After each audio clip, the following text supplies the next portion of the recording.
My speech is an informative speech about sports betting. Picture this. You're watching your favorite team in the Super Bowl or maybe a regular season game or anything like that, and you want to put a bet on them. It's a tie game, a few seconds left or something like that, and you just get a big rush of emotions and a big release of dopamine, and that's what millions of sports bettors feel every single day, every single time they bet. The things I'm going to be talking about is, first main topic is going to be how it became so popular, how the brain works, and lastly, how to bet responsibly. My first point, sports betting became so popular, and all the things that you could get out of a casino, you could just do right on your phone right here. And it's a multi-billion-dollar industry with many leagues and teams, and all the apps that do it make a big profit off of it. And the ads are a big reason why. They offer promos, and they include lots of celebrities in that sport that make it seem funny and harmless to place sports bets. And it's what many people do to have a good time and watch the game. Maybe they're having some beers or whatever, and they're just watching the game and making some money maybe. The next point is what happens in the brain. Gambling triggers a part of the brain that releases dopamine, which releases pleasure and excitement. And even when you have close calls on your bets or anything like that, then that's where more dopamine could be released, even more than actually winning. And this feeling can become very addictive very quickly. And that's what many people chase and go after that feeling. It's not even about winning anymore.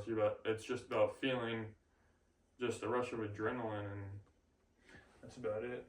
And the convenience of all the apps and all of that make it so easy to just sit in your bed and do nothing all day and just place a bunch of bets on sports games, maybe sports games you don't even watch because you just want that feeling.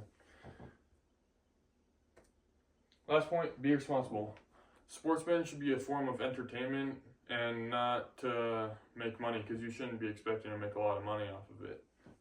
And what I like to do, I like to make limits on myself, maybe like a $10 bet a day or $20 bet a day. Just make limits on it so I don't fall down a rabbit hole of just keep placing bets, keep chasing losses and all of that. And these apps include cash out options. They include spending limits, like maybe like $1,000 a day or something like that, just so you can't keep placing money and keep chasing your losses. And mental health places are raising awareness, because gambling is an addiction and you could become addicted to it very easily. And the main goal is to do sports gambling responsibly and not to stop all betting. Just make sure to be responsible with it and just have fun with it.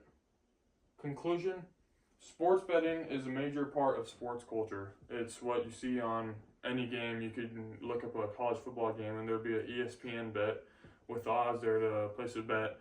But they also include that you have to be 21 or 18 and to do it responsibly, but they still do that. And all we've went over is how it's grown and all that, and how it could affect your brain. It could really affect your brain for a long period of time, just like with alcohol or anything like that.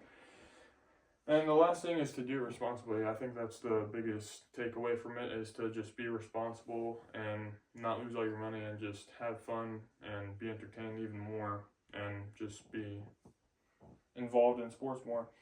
And like I said, betting makes sports more enjoyable.